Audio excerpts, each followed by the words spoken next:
इस टाइम पे जर्मनी में 14% लोग ऐसे हैं जिनके पास जर्मनी की सिटीजनशिप नहीं है।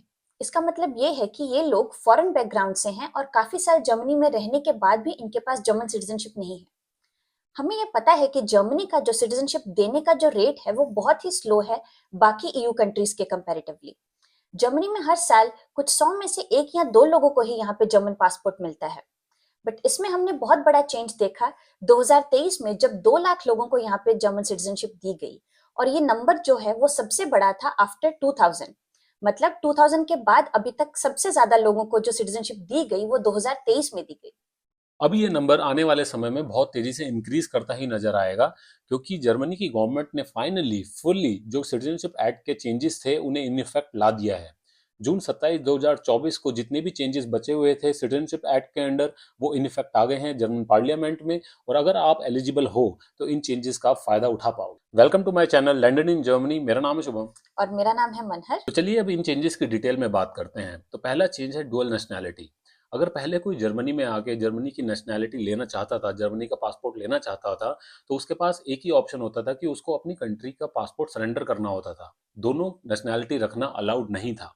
पर लेकिन इन चेंजेस के साथ अब जर्मन गवर्नमेंट ने अलाउ कर दिया है कि आप डुअल नेशनैलिटी रख पाओगे। अगर आप एलिजिबल हो तो जर्मनी का पासपोर्ट लें बिल्कुल। पर लेकिन अब कोई कंडीशन नहीं है कि आपको अपनी कंट्री का पासपोर्ट सरेंडर करना होगा। इसमें एक्सेप्शन थी। 2014 के बाद से डुअल नेशनैलिटी अलाउड तो थी जर्मनी में, पर लेकिन वो ईयू मेंबर स्टेट्स के लिए थी। अगर कोई भी सिटीजन ईयू स्टेट्स का है या एडिशनली स्विट्जरलैंड का है तो उसके लिए डुअल सिटीजनशिप जर्मनी में बहुत पहले से अलाउड थी।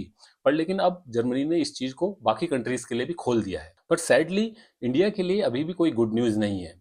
आपको इस चीज को ऐसे समझना होगा कि इस चीज को काम करने के लिए दोनों देशों के बीच एक बायलैटरल एग्रीमेंट होना चाहिए।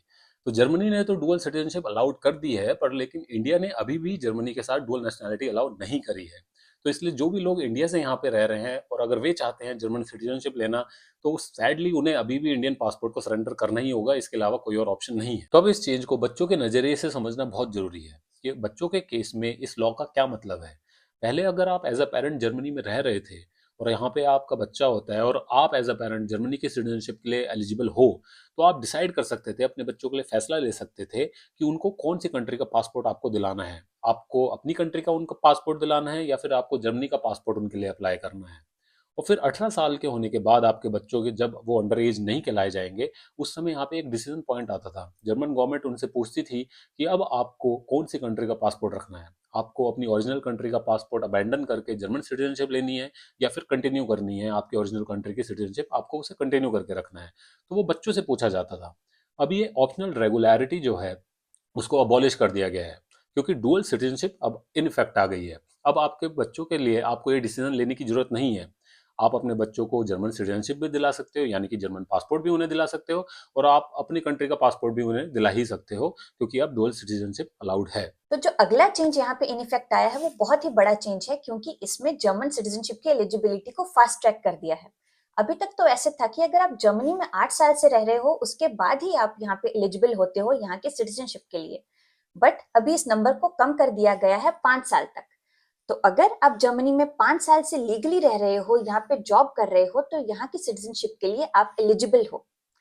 इस नंबर्स की, इस सालों की रिक्वायरमेंट को तो कम कर दिया गया है, पर जो और बेसिक रिक्वायरमेंट्स हैं यहाँ के सिटीजनशिप के लिए वो वैसी की वैसी हैं, जो आपको प्रूव करनी पड़ेंगी कि आप सब कुछ फुलफिल कर रहे हो।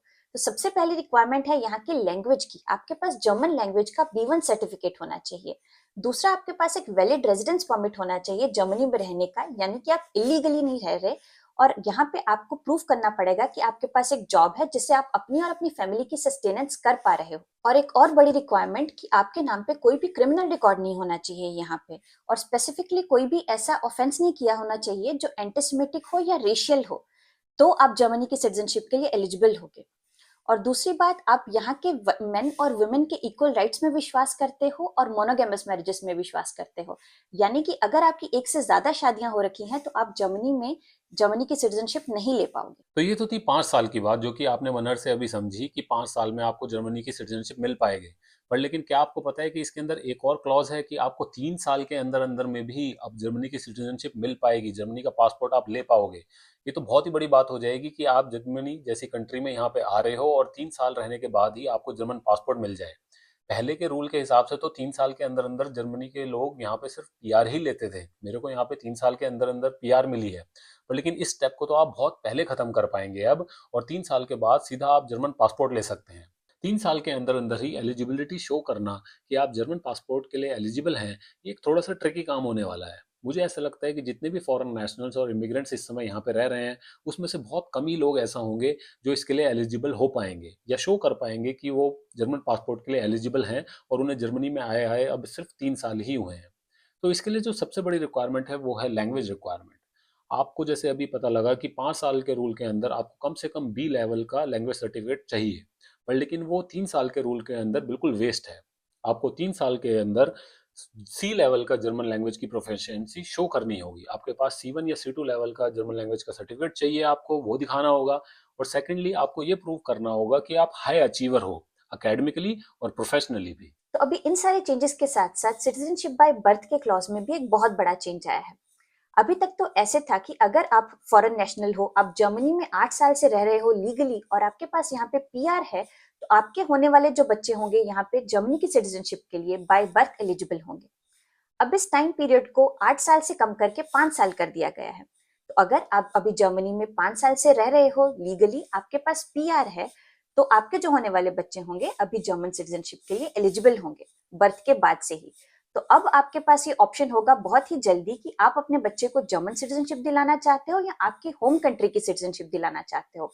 पर ये इस चीज पे भी डिपेंड करेगा कि आपकी होम कंट्री क्या अलाउ करती है, क्या वो डुअल सिटीजनशिप अलाउ करती है या नहीं।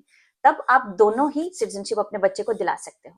तो ये थी हमारी छोटी सी वीडियो उन सारे एक्साइटिंग चेंजेस के बारे में जो 27 जून 2024 से इन इफेक्ट में आ गए हैं। होपफुली आपको ये वीडियो अच्छी लगी होगी और आप इन सारे चेंजेस का जल्दी से जल्दी फायदा उठा पाओ। Thank you so much.